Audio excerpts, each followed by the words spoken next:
ఇక మీనరాశి వారి యొక్క రాశి ఫలితాలని కనుక గమనించినట్టయితే పూర్వభద్ర 4వ పాదం, ఉత్తరాభద్ర 1, 2, 3, 4 పాదాలు, రేవతి 1, 2, 3, 4 పాదాలు మీనరాశిగా కూడా చెప్పబడతాయి. మరి ఈ సంవత్సరం ఈ రాశి వారికి ఆదాయం 5, వ్యయం 5, రాజపూజ్యం 3, అవమానం 1గా కూడా ఉంది.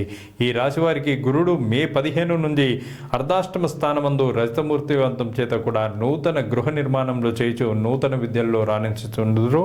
అదేవిధంగా శని సంవత్సరమంతా కూడా జన్మరాశి యందు సువర్ణమూర్తివంతంతే వీక్షణాధికారం గల ఉన్నత ఉద్యోగము సర్వ సౌఖ్యములని కూడా పొందుతురు.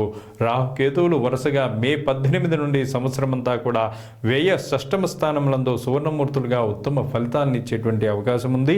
ఇక ఈ సంవత్సర ఆరంభంలో వీళ్ళు ఆర్థిక, శారీరక, మానసిక ఒత్తిడికి గురయ్యేటువంటి అవకాశం ఉంది. వీరికి ఈ సంవత్సరం అంతా కూడా మిశ్రమమైనటువంటి ఫలితాలు ఉంటాయి.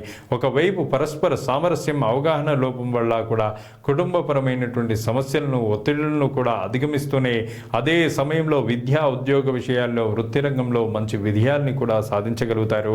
ఇక ప్రతి పనిని కూడా పూర్తి శ్రద్ధతో చేస్తారు. అయితే మంచి పనులకి కూడా మీరు ధనం వెచ్చించాల్సినటువంటి సమయం ఇది. దూర ప్రయాణాలు చేసేటువంటి అవకాశం కూడా ఉంది. ఇక మే నెలాఖరు నాటికి కూడా స్థానచలనం అనేటువంటిది సూచించడమైంది.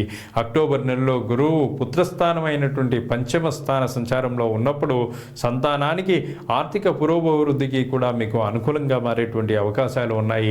అవగాహన లోపం వల్ల డిసెంబర్లో కుటుంబ సమస్యలు పెరిగేటువంటి అవకాశాలు ఉన్నాయి. ఎదురయ్యేటువంటి పరిస్థితి ఉంటుంది. అయితే అన్నింటా సర్దుకొని అధిగమించాల్సినటువంటి సమయం ఇదే అని మీరు గుర్తుంచుకోవాల్సినటువంటి అవసరం ఉంది. ఇక ఈ రాశి వారికి ఏలినాటి శని ప్రభావం ఉన్నను కూడా క్రమశిక్షణ, నియంత్రణ, సచ్చీలతను ఆచరించడం వల్లనే సత్ఫలితాలను పొందగలుగుతారు. ఆధ్యాత్మికంగా ఎదుగుదల, దైవబలం ఎంతటి కష్టతరమైనటువంటి పనిని సాధించగలిగేటువంటి శక్తిని మీకు అందిస్తూ ఉంటుంది. అదేవిధంగా సోమరితనం, పనులు వాయిదా వేయడం, నిర్లిప్తత కలగడానికి అవకాశం ఉంది. ఆశాభంగా లక్ష్యంతో ఉంటే అన్నింటా కూడా మీరు విజయం సాధించగలుగుతారు. సోదర సోదరీమణులను ఆదరించి వారి అభిమానాన్ని కూడా పొందుతారు. వైవాహిక జీవితంలో ఒడిదుడుకులు అనేటువంటివి ఉంటాయి. జీవిత భాగస్వామికి ఆరోగ్య సమస్యలు ఇబ్బంది పెడతాయి. వారితో మీ సంబంధం అంతంత మాత్రంగానే ఉంటుంది. నూతన వ్యాపారాలకు ఇది మంచి సమయంగా కూడా చెప్పుకోవచ్చు. కొత్త వ్యక్తులతో వ్యాపార సంబంధాలని కూడా ఏర్పరచుకుంటారు. వృత్తి వ్యాపారాల్లో కూడా లాభం అనేటువంటిది చేకూరుతుంది. వ్యాపారం కోసం దీర్ఘకాలిక ప్రణాళికలు రూపొందించడం వల్ల మీకు అది కలిసి వచ్చేటువంటి యోగం ఉంది. ఇక మీ అవగాహనతో పనిచేయడం వల్ల, కష్టపడి పనిచేయడం వల్ల కూడా మీరు ప్రయోజనం పొందుతారు. కానీ మానసిక ఒత్తిడి అనేటువంటిది ఉంటుంది. జూలై, నవంబర్ మధ్యకాలంలో మానసిక ఒత్తిడితో శారీరక సమస్యలు కూడా పెరుగుతాయి.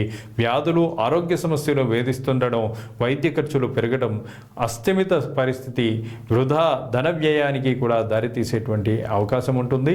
మీరు విదేశాలకి వెళ్ళగలుగుతారు. సముద్ర జల ఉత్పత్తుల ఎగుమతిదారులు అధికమైనటువంటి ధనాన్ని కూడా సంపాదించేటువంటి అవకాశం ఉంది. షష్ఠ స్థానంలో కేతువు సానుకూలమైనటువంటి ఫలితాలను కూడా ఇస్తుంది. ఉద్యోగాలు చేసేవారికి ఉన్నత పదవులు కూడా కలుగుతాయి. రైస్ మిల్లు వ్యాపారులు వృత్తి విషయాల్లో సులువుగా సవాళ్లను అధిగమించి విజయాన్ని సాధిస్తారు. వ్యాపారస్తులకు నూతన పథకాల ద్వారా స్వావలంబన ఏర్పడి ఆదాయం పెరుగుతుంది. ప్రతి శనివారం ఈ రాశివారు ఆంజనేయ ప్రార్థనలు చేయడం వల్ల, సుందరాకాండ పారాయణం చేయించడం వల్ల కూడా అశాంతి అనేటువంటిది తగ్గుతుంది.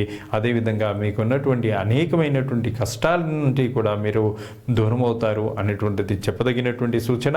ఈ రాశి వారి యొక్క అదృష్ట సంఖ్య 3. శుభం భూయాత్.